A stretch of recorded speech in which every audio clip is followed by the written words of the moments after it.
Olá, professores, sejam todos bem-vindos para mais este momento de formação.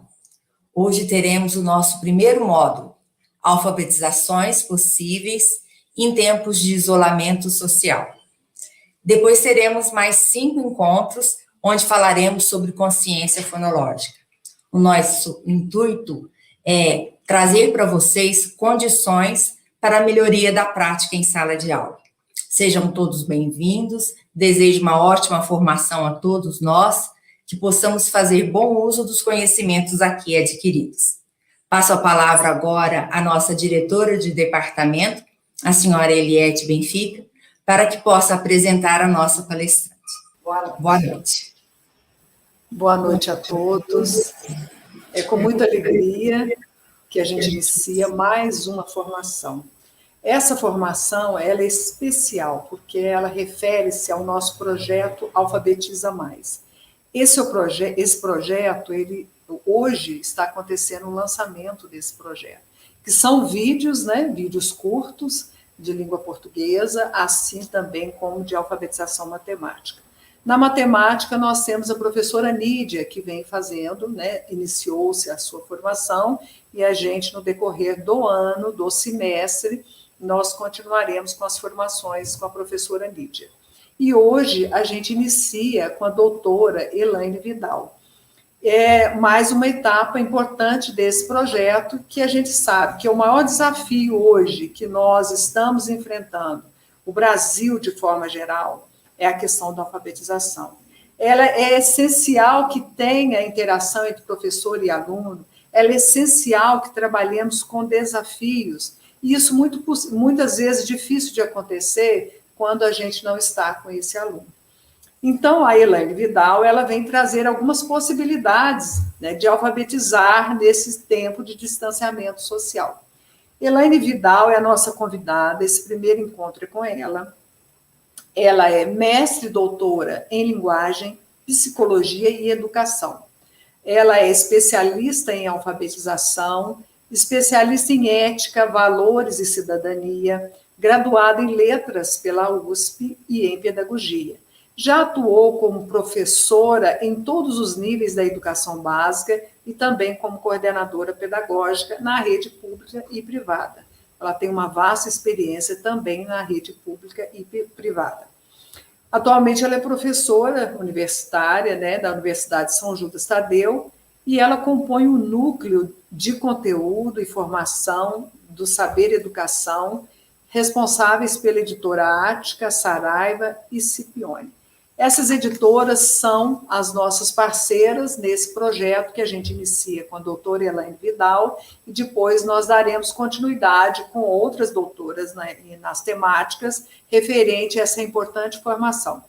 Elaine Vidal, querida Elaine Vidal, já começo agradecendo essa sua presença, essa sua boa vontade de tirar o seu tempo precioso. Sei que você agora já sai correndo daqui e vai para a USP dar a sua aula, mas com muito carinho que aceitou esse convite. Eu desejo a você e a todos nós, professores, que nós estamos aqui para aprender, que a gente possa ter assim, uma noite agradável, de bastante conhecimento, de bastante troca. Muito obrigada, e eu passo a você esse momento tão importante para nós. Muito obrigada, professora Eliette. Eu que agradeço em seu nome, a toda a equipe da SEDUC. É sempre um prazer conversar, estabelecer um diálogo com os professores.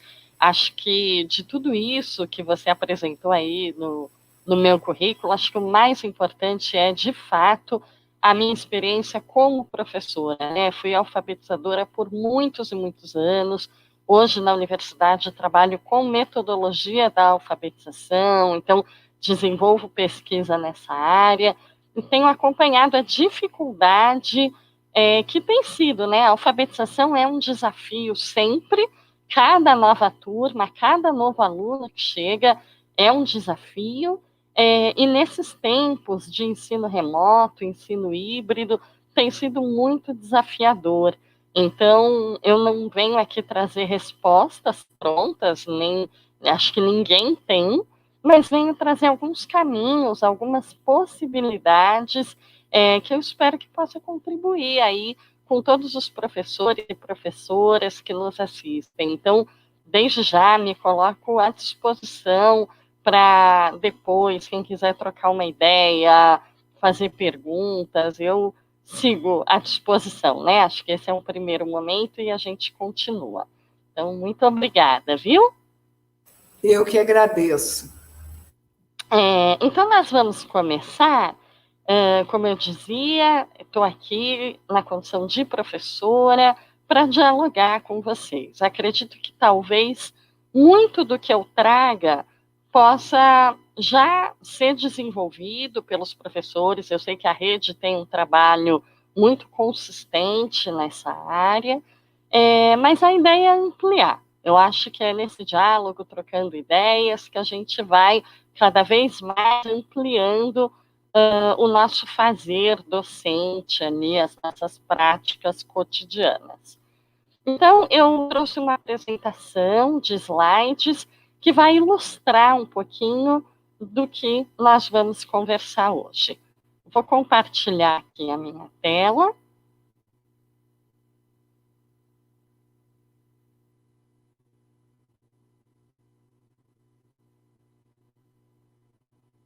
Então, hoje, nós vamos falar de algumas alfabetizações possíveis em tempos de isolamento social. Eu gosto muito de trazer esse título por dois motivos, assim.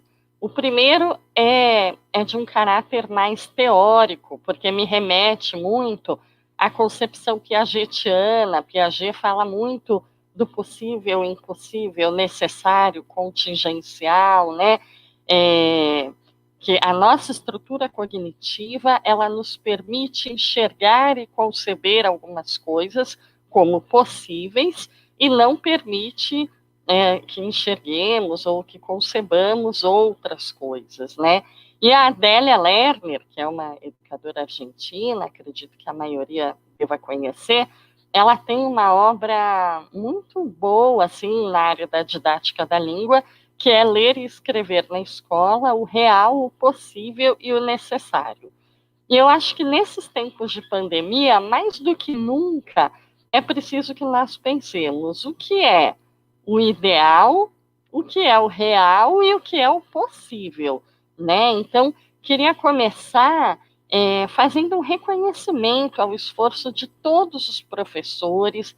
Eu tenho lidado com professores de todo o Brasil e tenho visto um esforço imenso no sentido de garantir a aprendizagem dos seus alunos. Os professores estão se desdobrando para garantir a aprendizagem, mesmo no contexto de ensino remoto ou híbrido, né? Dependendo da rede, estamos em situações diferentes. E a gente, ao mesmo tempo que a gente se desdobra para garantir essa alfabetização, essa aprendizagem, né? Falando de um modo mais amplo, essa aprendizagem possível, a gente também se angustia muito por não conseguir garantir a aprendizagem ideal.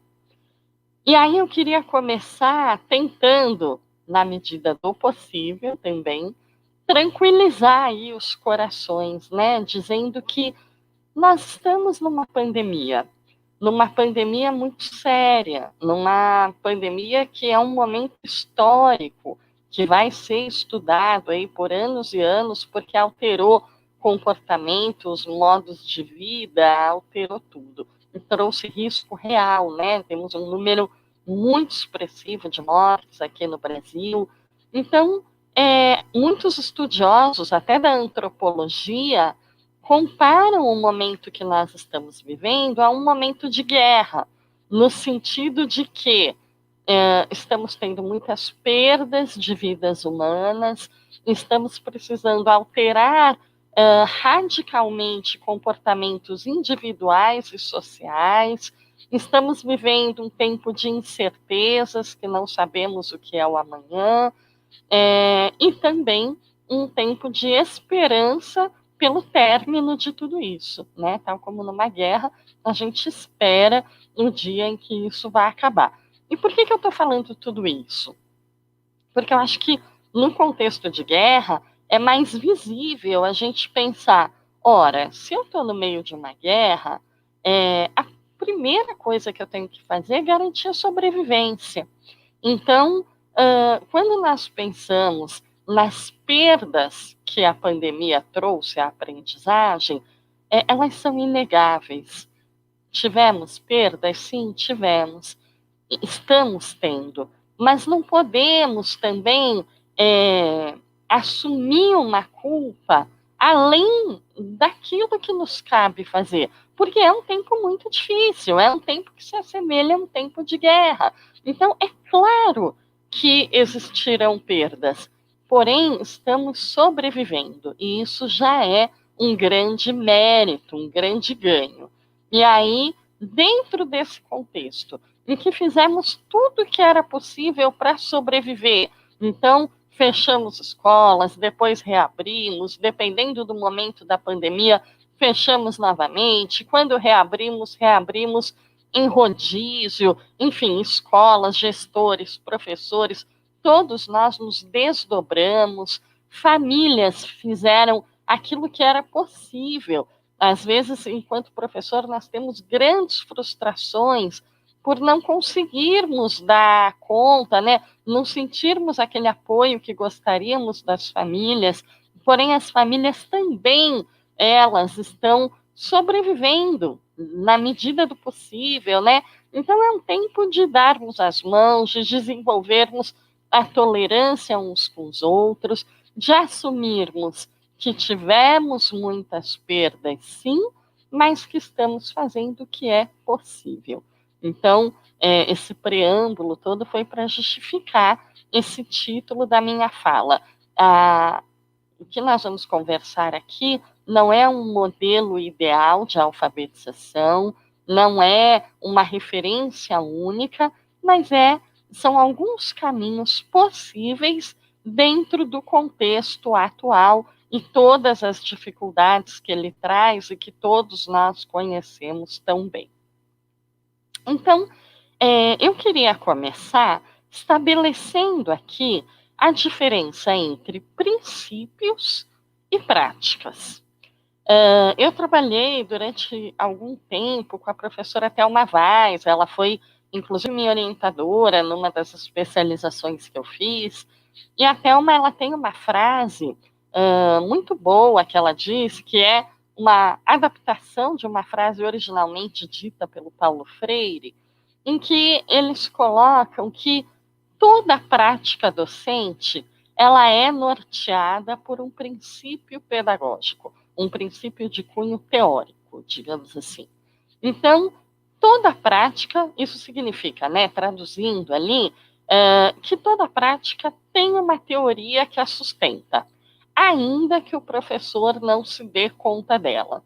Então, mesmo naqueles momentos em que a gente improvisa, em que a gente entra na sala de aula e não sabe o que fazer e toma uma decisão ali na hora, ou que a gente é pego de surpresa, ou que a gente acha, não trouxe teoria nenhuma, não, só pensei na atividade mesmo, só pensei na prática.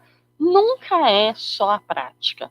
Toda a prática é orientada por um princípio teórico, sim. E é preciso que cada vez mais nós tenhamos clareza dos princípios teóricos que nos guiam. E aí, para a nossa conversa de hoje, eu trouxe uma série de sugestões práticas, porque eu não acho que formação de professores é dar receita para professor, não acho mesmo, mas eu sei que muitas vezes a gente ter bons modelos, a gente ter ideias, isso facilita o nosso trabalho.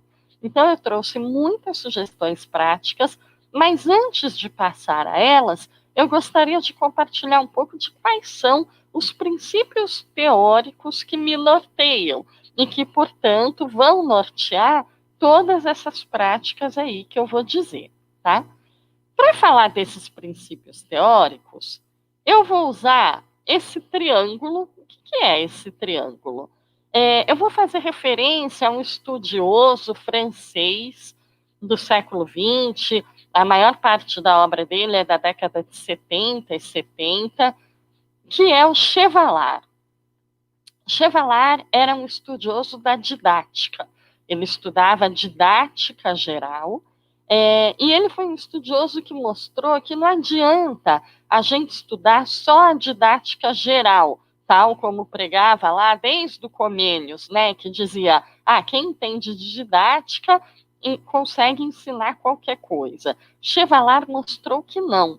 Ele dizia, olha, cada área do conhecimento tem suas especificidades.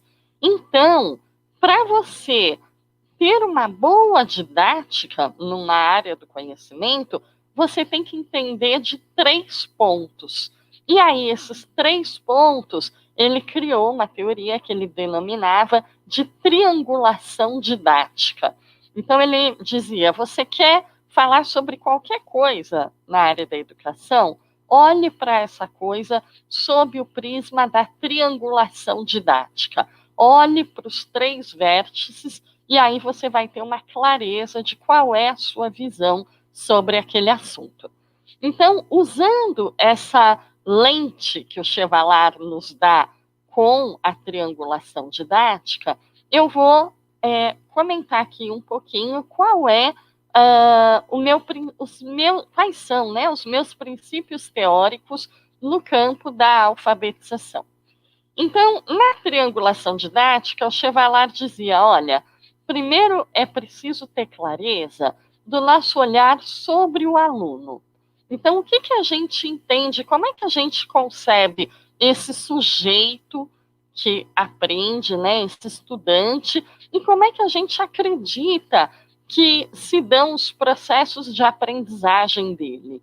Esse é o primeiro ponto que tem que estar claro na nossa triangulação didática. E aí, falando da alfabetização, tal como eu vou desenvolver aqui, um aluno, esse sujeito que eu concebo, é um sujeito ativo, e ativo não quer dizer agitado, né? Às vezes a gente fala, um aluno muito ativo é aquele aluno que corre, que bagunça, mas não necessariamente. Eu estou falando daquele sujeito ativo cognitivamente, o que o Piaget chamava de sujeito cognoscente ou sujeito epistêmico, né?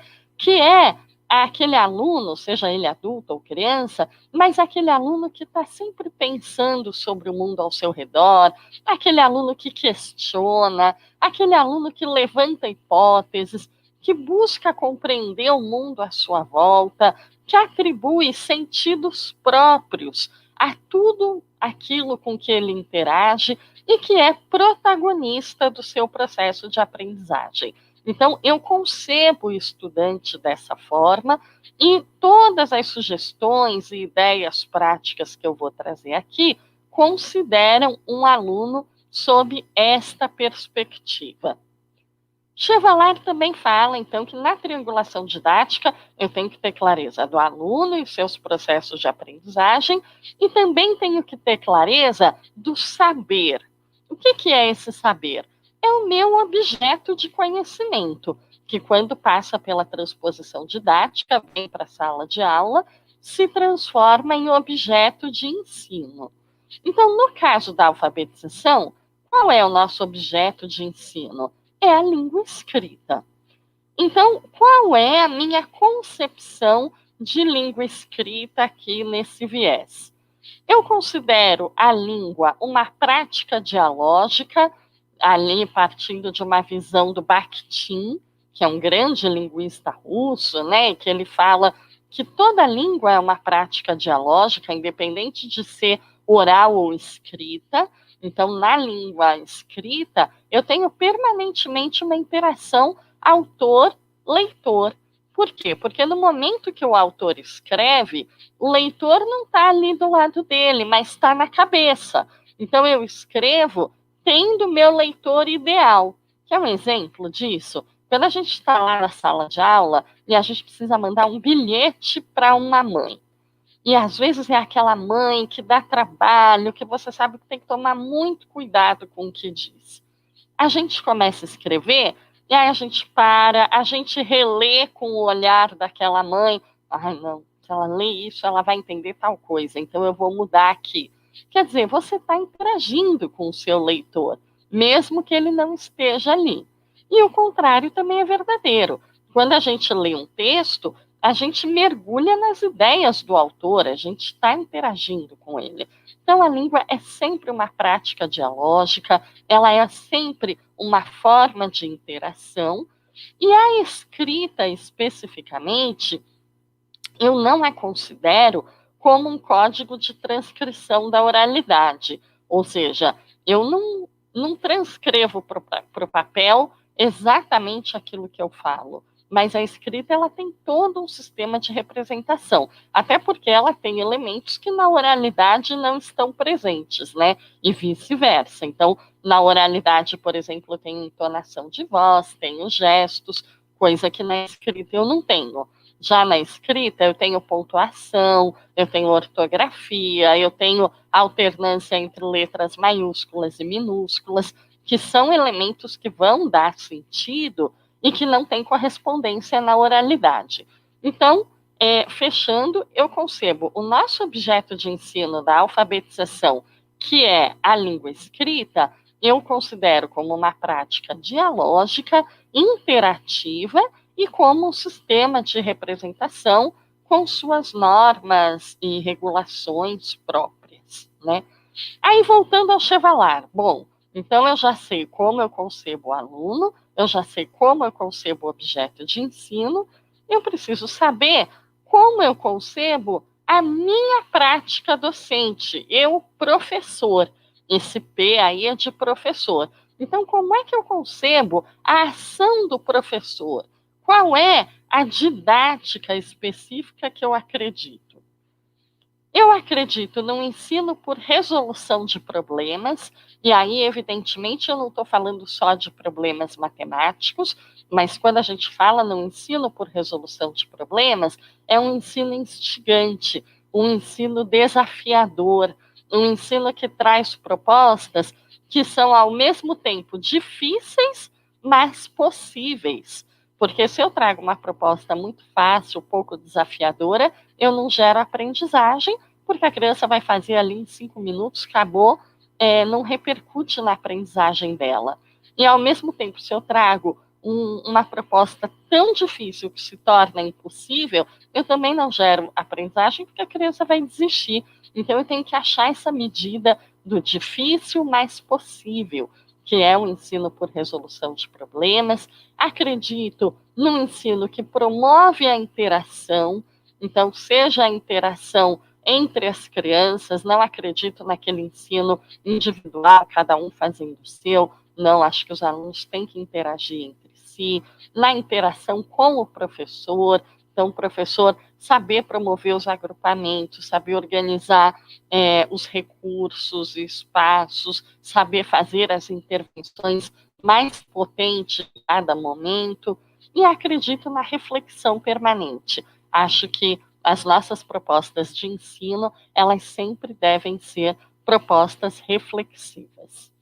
Então, partindo desses princípios teóricos todos, como é que eu concebo as práticas, né? Nesse momento de ensino remoto, ensino híbrido, que é tão difícil, como eu concebo que é possível o professor desenvolver que a alfabetização é possível?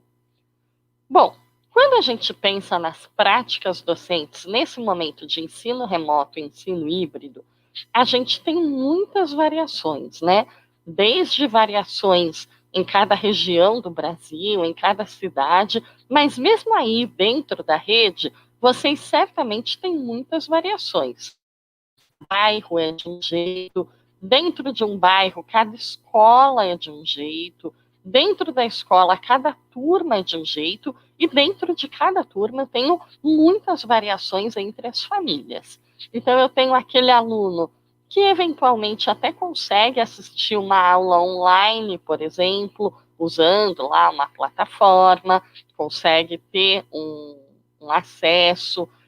Eu tenho aquele aluno que não consegue ter acesso online, mas ele consegue ter o recurso, por exemplo, às vezes tem um celular na casa para dividir entre todos. Então, ele tem acesso a algo digital que eu mande para ele, mas não no momento síncrono, né? Só no assíncrono.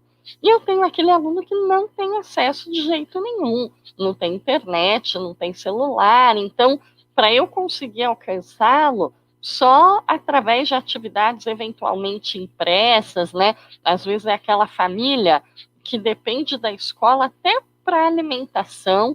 A gente sabe que temos muitas famílias nessa situação, e que aí, às vezes, a escola aproveita aquele momento e manda lá umas atividades para as crianças.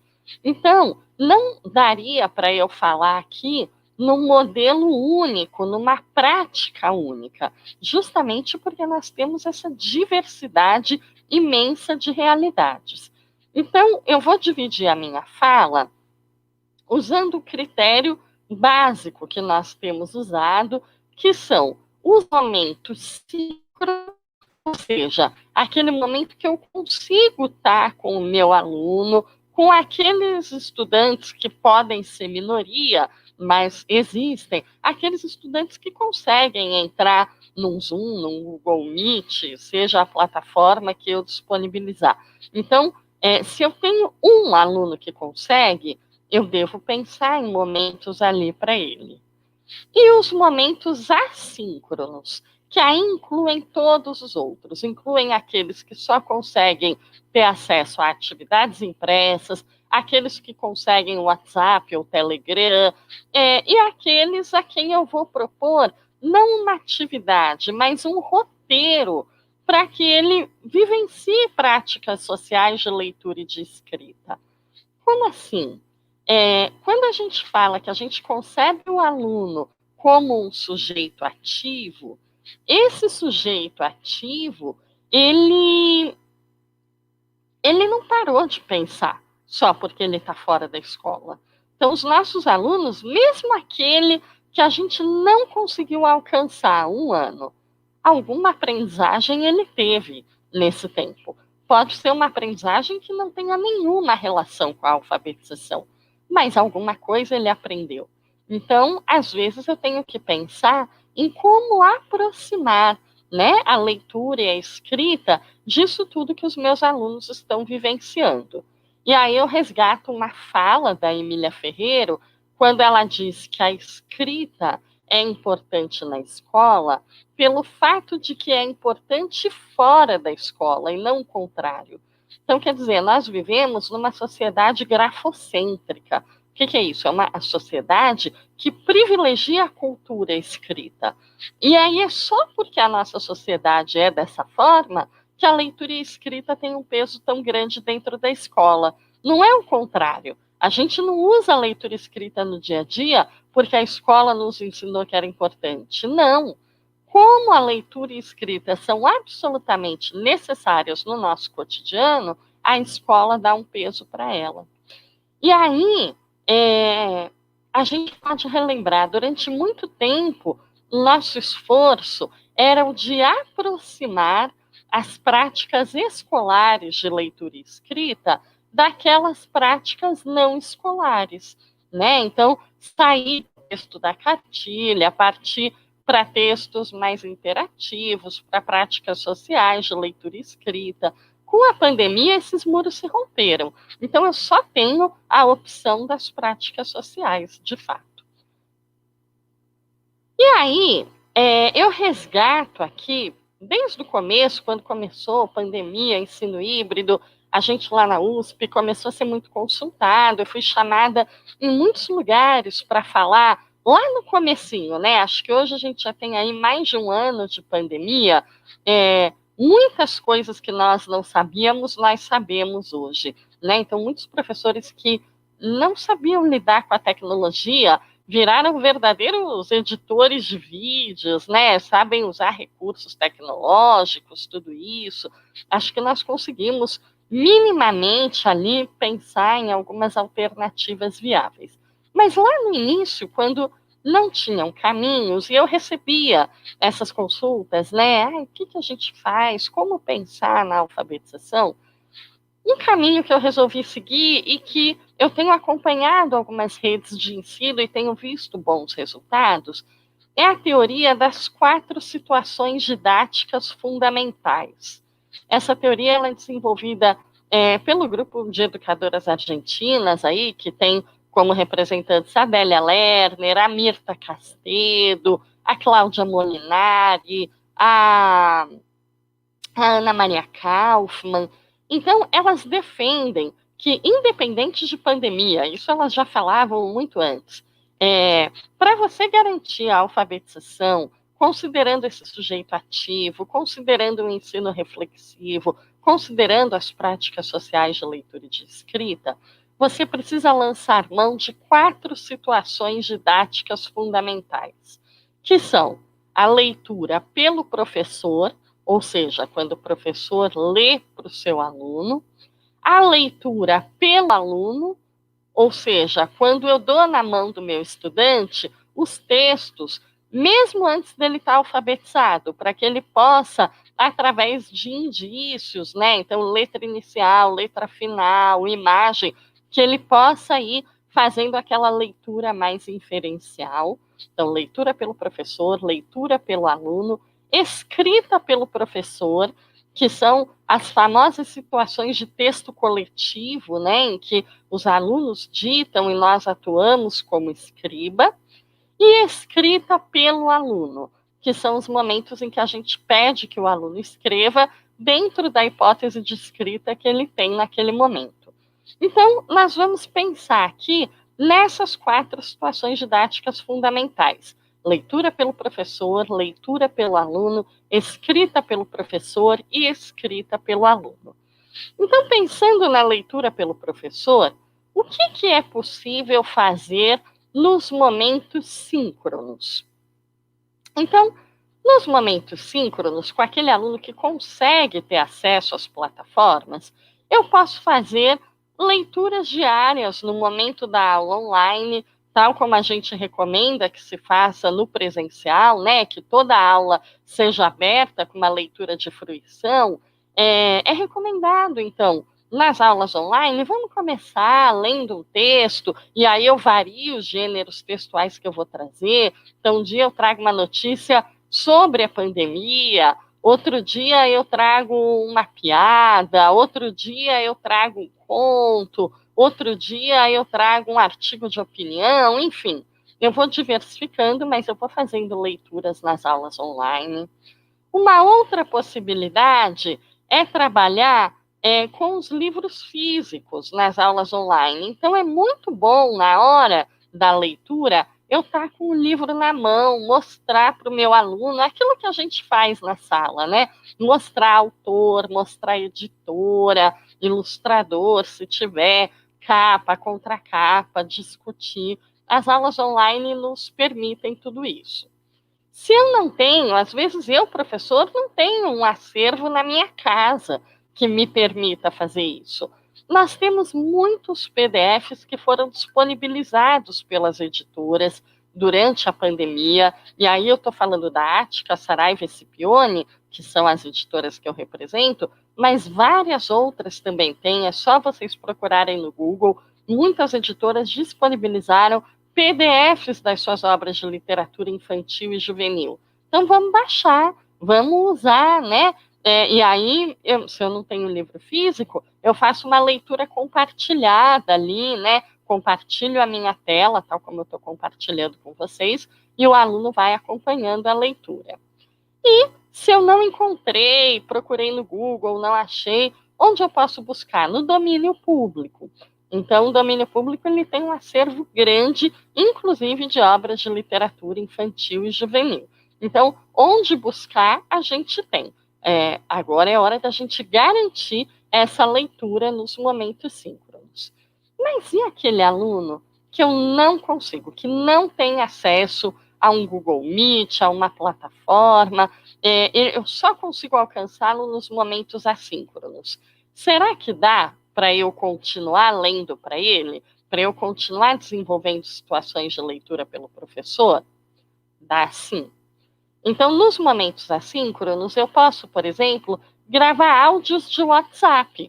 para aqueles alunos que eu só consigo alcançar pelo WhatsApp, eu gravo áudio e mando diariamente. E aí eu posso mandar um texto inteiro, eu posso mandar por pedaços, em capítulos. Eu tenho ouvido relatos muito bonitos. Outro dia, uma professora de uma região do centro-oeste brasileiro, ela me relatou que a maior parte dos alunos dela estavam nessa condição do WhatsApp. Então, aula online ninguém conseguia, ela tinha 2 ou 3 que nem o WhatsApp, mas a maioria tinha pelo menos um celular na casa. Então, ela começou, né? A gente estava dando uma assessoria e ela testou, ela começou a ler Reinações de Narizinho aos pedaços. Então, ela separava o trecho que ela ia ler cada dia, planejava a pausa exatamente no melhor ponto, né? Igual novela faz com a gente, o capítulo acaba no melhor, você ficar instigado para ver o que vem no dia seguinte. E todos os dias ela gravava um trecho da narrativa. E aí ela teve relatos belíssimos de famílias que até fotografaram que, como os pais precisavam pôr para a criança ouvir diariamente, os pais e os irmãos ouviam também. E aí a família inteira passou a se envolver com aquela narrativa. E aí foi um momento literário para a família, não só para a criança. É claro que essa é uma situação ideal, não vai acontecer com todas, mas são possibilidades que existem.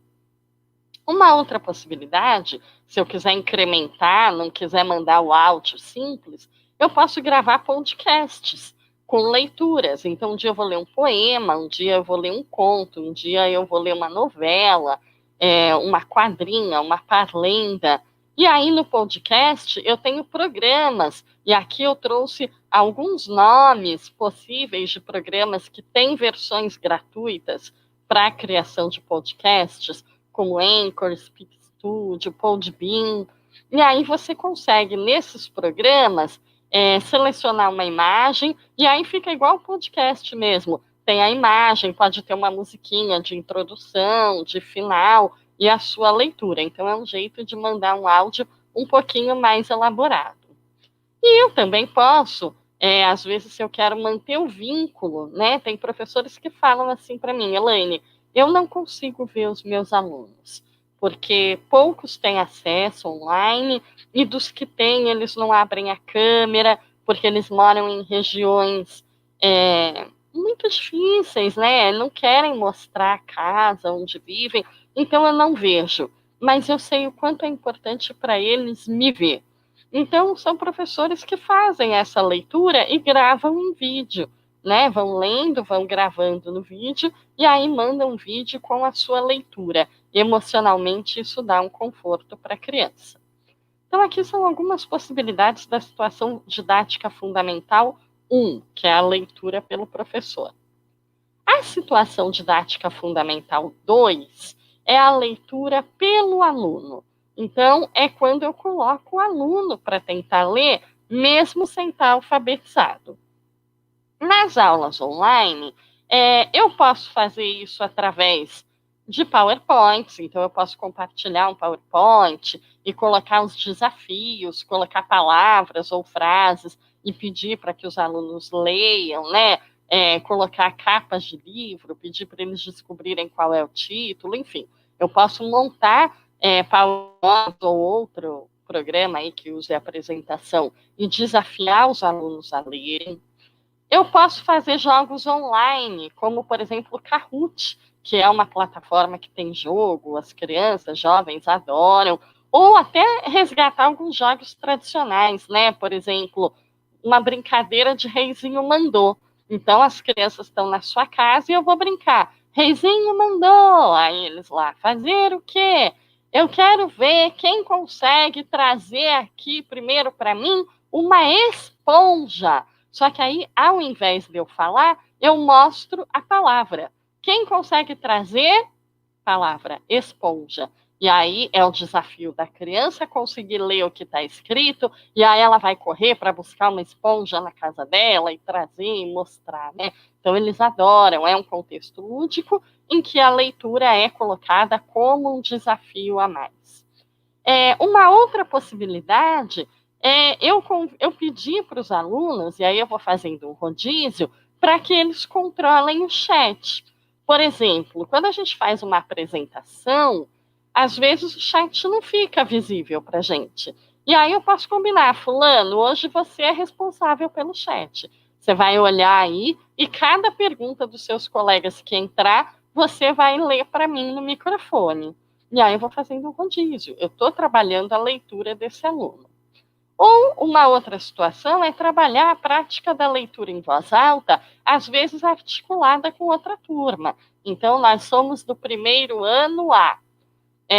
Cada aluno vai preparar a leitura de um poema e nós vamos entrar no horário de aula online do primeiro ano B, que eu já combinei com a minha amiga, que é a professora da outra turma. E aí os meus alunos vão ler para eles. Então, é uma leitura em voz alta com sentido, né? Porque está inserida num contexto, numa prática social, tudo isso. São algumas possibilidades para os momentos síncronos. E nos assíncronos? Nos assíncronos eu posso usar as atividades impressas, e aí nelas eu vou lançar mão das mesmas atividades que eu lançava antes. Então, pedir para a criança tentar ler textos de memória, para ela encontrar determinada palavra numa lista, aquela situação de texto fatiado, em que a música ou a parlenda está com as frases todas fora de ordem, a criança tem que ler, recortar e colar na ordem certa, atividades do tipo qual é qual, então eu ponho 3, 4 desenhos e 3, 4 palavras para a criança localizar qual é qual. Tudo isso é possível fazer. E aí, eu às vezes ouço de professores assim, Elaine, mas quando eu dou essas atividades, eu gosto de observar como é que o meu aluno faz, fazer a intervenção correta. E aí, como no assíncrono não dá, eu prefiro não fazer isso e fazer só cópia e memorização, cópia e memorização. Eu digo, não faça isso, porque é evidente que você não está lá, há um prejuízo, porque você não vai conseguir fazer a intervenção, as famílias, muitas, tem algumas que até ajudam adequadamente, mas muitas não têm condições de ajudar a criança, ou têm, mas ficam num nível de ansiedade que acabam fazendo por eles. Então, a gente sabe que tem todas essas dificuldades, mas é melhor que o aluno faça as propostas com apoio além da conta ou sem apoio nenhum, sem a intervenção do professor, do que ele não fazer nada ou ficar fazendo atividades mecânicas que não vão gerar aprendizagem. Outra possibilidade para os momentos assíncronos é mandar para os meninos e meninas acervo da escola. Então, dependendo da realidade em que eu estou inserida, às vezes meus alunos até têm livro infantil em casa. Então, eu posso combinar, fazer uma roda de leitura, uma roda de indicação literária, por exemplo. Então, cada um vai escolher um livro para ler, e no dia da roda de indicação literária, um vai indicar para o outro. É uma possibilidade, ou eu posso fazer isso com o acervo da escola, né? Então, eu separo os livros da biblioteca, estabeleço uma forma de fazer um controle logístico, né? E aí mando para casa deles. É uma forma de eu favorecer essa criança continuar numa prática social de leitura. E eu também posso organizar situações com a família. Então, se são pais mais engajados, mais interessados, que tenham maior disponibilidade, eu posso combinar com eles. Olha, quando você for no mercado, faz a sua lista e pede para o seu filho tentar ler o que está lá, né? Tentar descobrir qual alimento é qual. Olha, quando você for escrever no seu trabalho, chama seu filho para ver você escrevendo. Isso vai ajudar a leitura dele. Então, são algumas possibilidades para a segunda situação didática fundamental, que é a leitura pelo próprio aluno. A terceira situação didática fundamental é a escrita pelo professor, aquele momento em que o aluno dita e nós registramos como escribas. Nos momentos síncronos, eu posso fazer isso através do chat, né? Aliás, a criança fala, eu peço para eles me ditarem alguma coisa e eu vou transcrevendo no chat aquilo que eles estão falando. Eu posso usar alguns aplicativos de lousa virtual, né? Então, nós temos alguns que dá para a gente escrever, apagar. Então, eu trouxe algumas sugestões, o eBeam e o Scrapbook. Essas sugestões todas que eu estou trazendo, gente, todas são de programas que têm versões gratuitas, tá? E eu posso usar o Google, né? O Google Docs, o Google Forms, o Google Classroom. Eles favorecem a escrita pelo professor. O Google Docs, por exemplo, é um documento colaborativo. Então, eu posso abrir o meu documento, compartilhar a tela com os alunos, e aí tudo que eu for escrevendo, eles vão vendo e eles conseguem, inclusive, intervir na minha escrita. Momentos síncronos. E nos momentos assíncronos? Aí é mais difícil, porque eu preciso ter um adulto que escreva, né? A criança vai ditar e alguém precisa transcrever para ela, que é para ela ver a materialização daquilo que ela fala na palavra escrita. Então, uma possibilidade é articular essa prática com as famílias com quem é mais fácil a negociação ali, né? Então, pedir para o pai e para a mãe, olha, seu filho vai ditar alguma coisa e você vai escrever no ritmo dele e tal. De repente, até fazer uma reunião com esses pais e ilustrar como é que pode ser isso. Ou eu posso usar aqueles aplicativos de transcrição de voz em texto, que são aplicativos em que a criança fala no celular e aí o texto escrito aparece. Então, eu trouxe também algumas opções do Talkbox Voice Messenger, que são possibilidades. Eu não tenho ali o professor como escriba, mas o aplicativo faz isso, né? O aplicativo é o escriba daquilo que a criança está ditando. Então, são possibilidades da escrita pelo professor. E, por fim, aqui saiu errado, desculpa, gente, a situação fundamental 4 é a escrita pelo aluno, ou seja, quando o próprio aluno vai tentar escrever dentro da sua hipótese. Então, nos momentos síncronos, eu tenho o chat, por exemplo, então eu posso colocar, olha, hoje vocês vão falar comigo pelo chat. Vamos brincar que está todo mundo com o microfone mudo. A gente vai se comunicar pelo chat. Isso põe um desafio real para a criança poder escrever. O próprio Google Forms, então, se eu estou fazendo um documento compartilhado, a criança pode entrar no documento e inserir as ideias dela. Painéis coletivos, como o Padlet, então eu peço para cada criança colocar o que fez, o que achou, o que quer. Ou nuvens de palavras, como o Mentimeter, então eu peço para cada criança escrever, sei lá, o que você espera no retorno às aulas presenciais. Cada criança vai pondo 3 palavras e essas palavras vão formando uma nuvem ali em tempo real, é super bacana. São algumas ideias, né? E nos momentos assíncronos, mesma coisa. Eu posso fazer atividades impressas, então pedindo para a criança escrever textos de memória, para ela fazer reescritas de contos, para ela fazer escrita espontânea, escrever listas e tudo mais. Eu posso pedir que a criança mande mensagem pelo WhatsApp por escrito, e aí, dependendo de como eu faço a proposta, os alunos podem escrever no grupo, e aí um vai ver o do outro, ou não, se é uma turma muito competitiva, com pais muito ansiosos, cada aluno escreve e manda para o professor em particular. E a gente também tem a possibilidade de promover a troca de cartas. Gente, quantas e quantas vezes, eu não sei vocês, mas eu muitas, nós demos aula e nós pedíamos para o aluno escrever uma carta para o amigo, porque a gente estava trabalhando o gênero carta. E às vezes o amigo estava sentado na carteira do lado.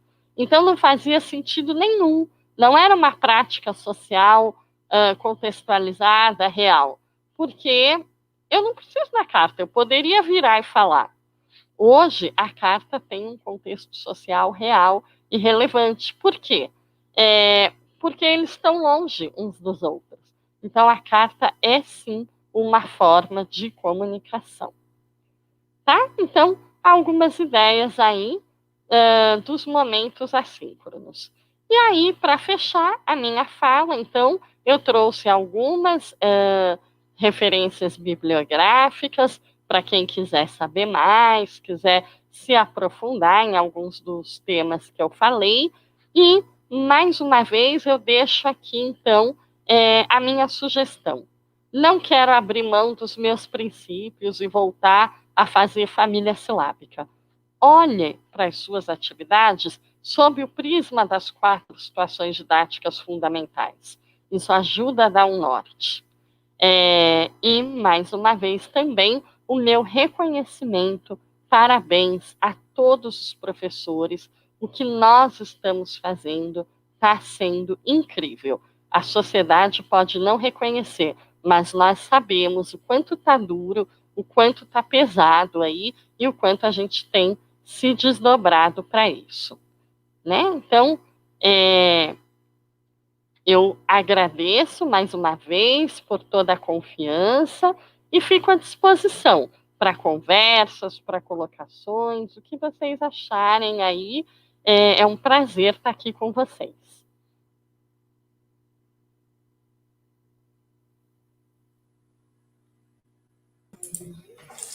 Muito bom, Elaine, muito obrigada.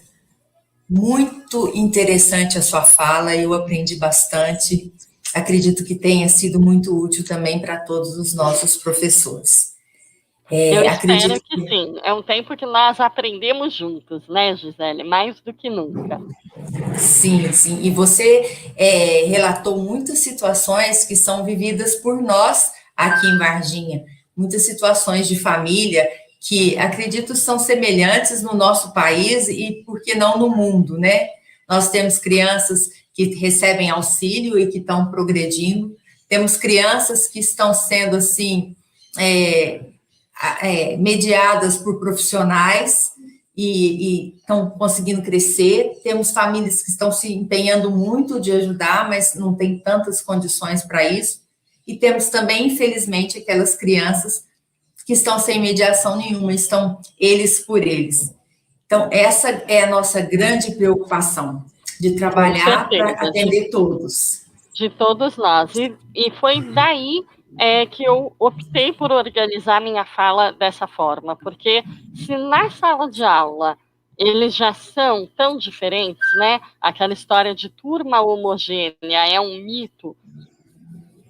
Que dirá agora? Cada um está numa realidade, realmente, né?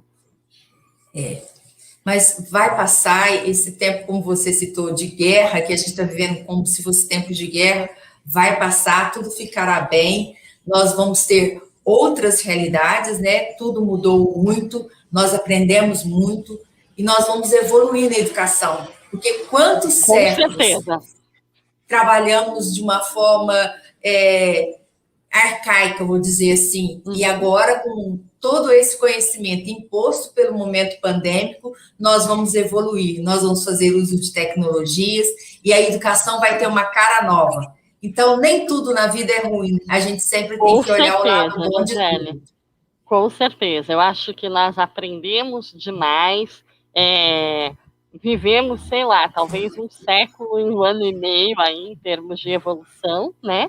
Acho que não é exagero se nós pensarmos a evolução que tivemos no último século e a evolução que tivemos em um ano, e acho que é um tempo muito duro, muito difícil, mas também é um tempo de esperança, né? E como diria o Paulo Freire, é aquela esperança do verbo esperançar, que a gente vai atrás e a gente realiza.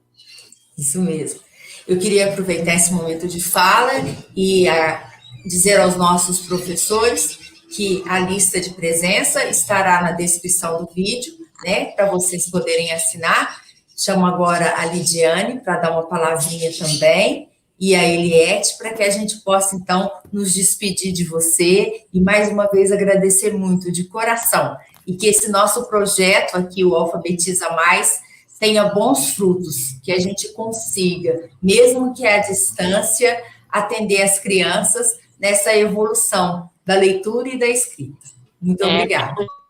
Pelo que a Lidiane me conta, vocês têm tudo para ter muito sucesso. Então, de parabéns aí a SEDUC de Varginha pelo trabalho que desenvolvem.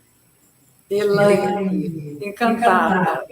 Você trouxe possibilidades mesmo, né? A sua temática veio todo a calhar com o que a gente realmente pretende, né? São possibilidades.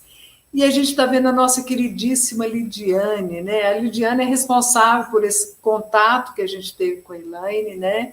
Esse prazer de receber a nossa querida Elaine, e hoje aqui a Lidiane. A Lidiane também fará parte das nossas formações, não só conduzindo, né, através dessas formações, dos nossos professores doutores, mas ela também é uma especialista em neurociências e ela fará conosco a próxima formação, que é específico da especialização dela. Então, eu passo para você, Lidiane, querida, para você dar aí, cumprimentar esse público que está te assistindo. Olá, boa tarde a todos, a todas que nos assistem. Já de antemão quero pedir desculpas se porventura minha imagem falhar.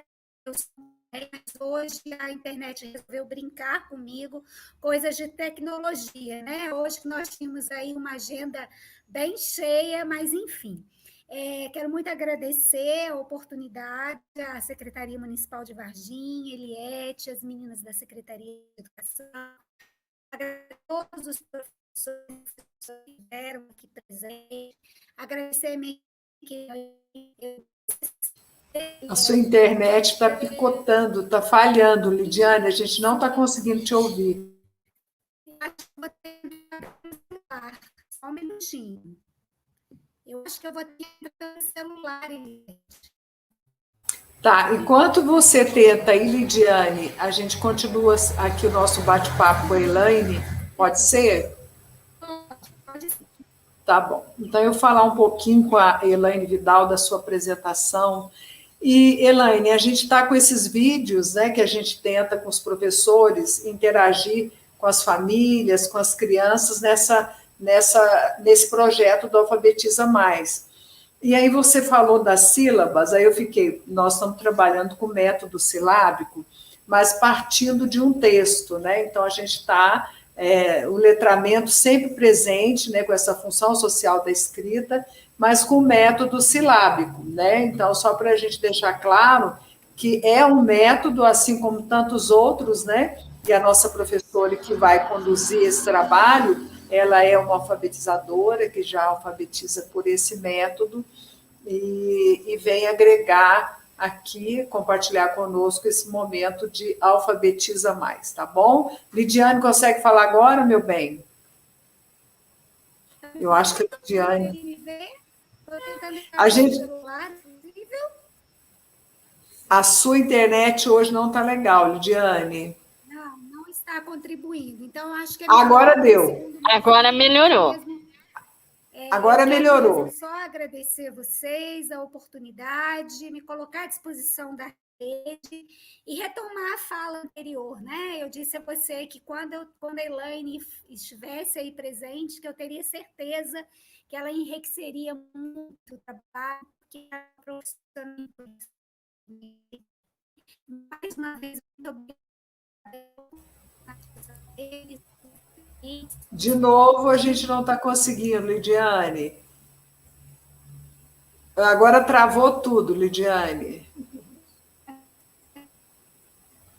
Eu acho que a Lidiane vai ficar para a próxima, no próximo encontro, a Lidiane será com ela, né? E ela terá essa oportunidade de falar.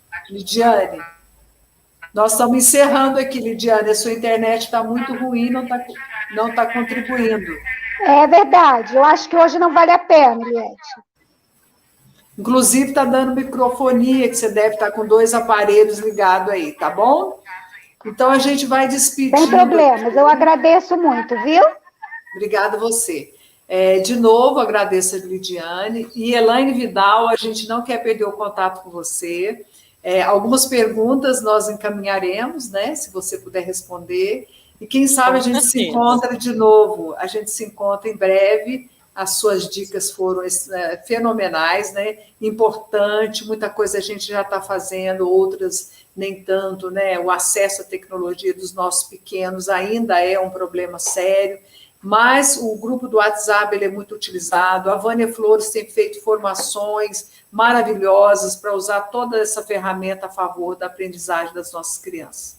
Então, eu deixo aqui a minha gratidão, muito obrigada, e que todos tenham uma boa noite, né? E você, Lidiane, fica para a próxima, porque a sua internet hoje não ajudou. Beijo grande, Elaine. Beijo grande, Gisele. Beijo, muito obrigada, gente. Tchau. Obrigada e boa noite a todos. Boa noite. Boa noite. Beijo.